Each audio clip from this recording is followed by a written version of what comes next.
The Galaxy M51 may be the most powerful M series phone yet from Samsung, but can it take on the OnePlus Nord?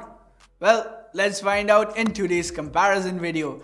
Hey guys, Omoto here from C4E Tech, and if you do end up liking this video, then please consider subscribing and turning on notifications by hitting that bell icon. Let's now get started.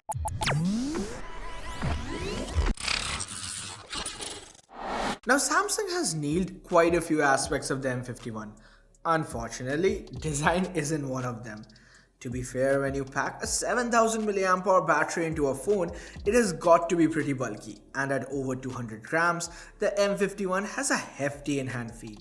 In comparison, the OnePlus Nord feels far sleeker, and even though it uses Corning's Gorilla Glass 5 on both to the front as well as the back, it still comes in at just 184 grams. Generally, we leave design up to you guys, but I think this one is fairly cut and dry. The Nord feels more premium, is lighter, and comes in a nicer looking finish. Not to mention the added alert slider and day-to-day water resistance. So the first round is an easy win for OnePlus. Moving on to the displays, we have Full HD Plus AMOLED panels on both devices. The Galaxy M51 has more screen real estate thanks to the bigger 6.7-inch Infinity O panel on here. But the biggest drawback is that it's just 60Hz. In contrast, the Nord may have the smaller 6.44-inch panel, but it supports the higher 90Hz refresh rate. So not only does content on the Nord look just as good as any other AMOLED panel out there, it's also smoother when it comes to day-to-day usage. So display-wise, I'm gonna go with the OnePlus Nord, although the AMOLED panel on the M51 is pretty great as well. Coming to the internals, we have the Snapdragon 765G inside the OnePlus going up against the 730G on the Galaxy M51. As the numbers indicate, there's quite a big gulf in performance here. To be fair though, it's not that noticeable in day-to-day tasks, but the higher refresh rate means everything on the Nord feels just that much faster. When it comes to demanding games like Call of Duty Mobile, the Adreno 620 GPU combined with the 180Hz touch sampling rate offers a snappier performance across the board. Now, this isn't a knock against the Adreno 618 GPU inside the M51. It's just that for a mobile gamer, the high refresh and touch response rate makes a tangible difference. On the memory and storage side of things, we are looking at 6 or 8 gigs of RAM for both devices. As for the Nord, it pairs it with 64, 128 or 256 gigs of UFS 2.1 storage.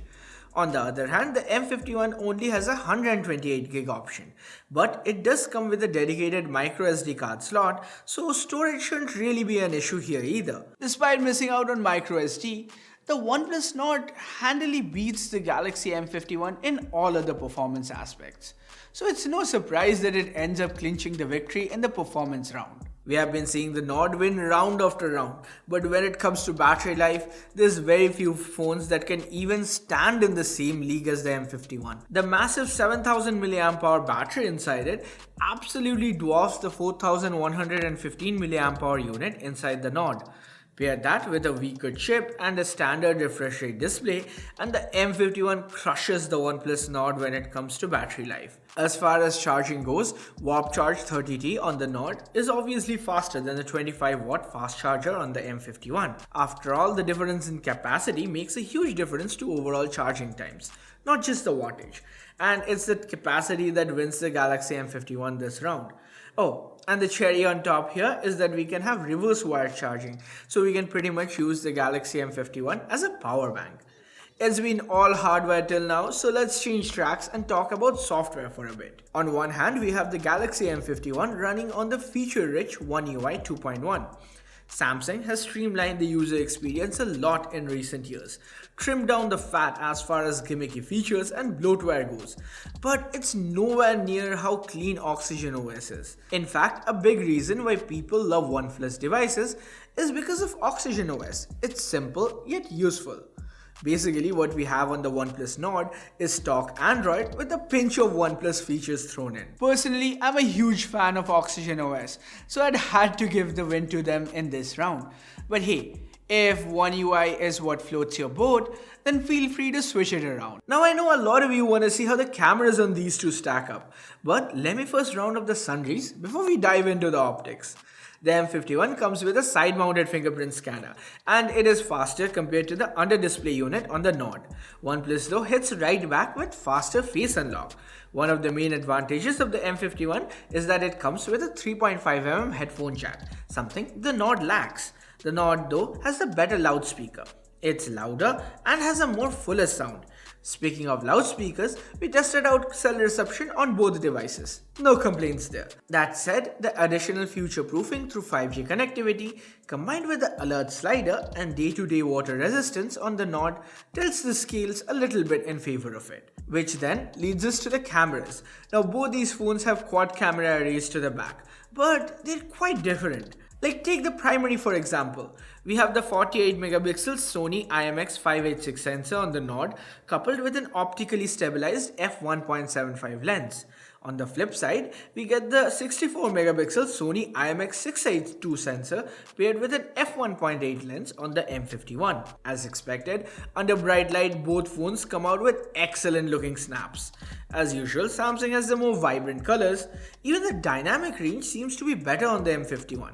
It's managed to bring out so much more details even from the shadowy regions of this tree. When it comes to low light photography, the Nord manages to completely turn the tables on the M51. Optical image stabilization kicks in, leading to much brighter snaps with better details and less noise. Switching over to the ultra-wides, Samsung keeps up the good work with the colors. The M51 also takes advantage of the higher 12 megapixel camera to resolve more details. Take a look at the bottom trim of this car. The textures are kind of blurred on the 8 megapixel shot taken on the Nord, but they're clearly visible on the Samsung. Samsung actually has a better macro camera as well. The 2 megapixel macro sensor on the Nord is just there to make up the numbers and can't really match the quality of the 5 megapixel sensor on the M51. The fourth and final camera on both devices is a 5 megapixel depth sensor. Here's a side-by-side look at some of the portraits that it managed to capture. Which one do you prefer? Let me know in the comments. Taking a look now at the selfies, both these devices have 32 megapixel Sony IMX616 sensors for their primary selfie camera. Pictures captured by them look pretty similar for the most part. OnePlus though has an extra trick up its sleeve thanks to the secondary 8 megapixel ultra-wide shooter. When it comes to videos, both phones can shoot at 4K. The detail levels are great, but the addition of optical image stabilization on the OnePlus leads to a bit more stable footage. Samsung though still maintains those bright colors. Both phones can also use EIS plus aggressive anti-shake algorithms to come out with silky smooth footage. Samsung calls it super steady, while OnePlus has named it super stable. Ultimately, when it comes to cameras, both phones have their own pros and cons. But overall, the Samsung Galaxy M51 has managed to impress me more, thanks to the better daylight snaps from the primary, ultra-wide, and even the macro camera. So now all that's left is to talk about the price. The Samsung Galaxy M51 begins at 24,999 rupees for the 6128GB variant and goes up to 26,999 for the 8128GB variant. On the other hand, the Nord also begins from 25,000, but the base variant comes with 64 less gigs of storage, so 664, and this variant is supposed to arrive this month as an Amazon exclusive. So right now, if you want to get a OnePlus Nord, the only option is the 8128GB at 28,000 rupees. That being said, is it worth waiting for the 25,000 variant of the OnePlus Nord? Well, if you want a premium look and feel, a better processor, a higher refresh rate screen, 5G capabilities, a cleaner OS, and you're okay with the optics on the Nord, then I'd say it's definitely worth the wait. Heck, even at 28,000, the Nord in my mind is the better buy compared to the Samsung Galaxy M51. Again, this isn't because the M51 is a bad phone. Credit where it's due, it's actually the first time that Samsung has released a fairly powerful mid-ranger. But then I honestly don't see most people getting that much use out of the huge battery or the slightly improved still photography. And the pros of the Nord far outweigh the cons. At least that's what I feel. So now I want to know what you guys think. OnePlus Nord or Samsung Galaxy M51? Let me know down in the comments. As always, like, share, subscribe, and turn on notifications by hitting that bell icon if you haven't yet. Thanks a lot for watching till the end, guys. Have a good one. Cheers.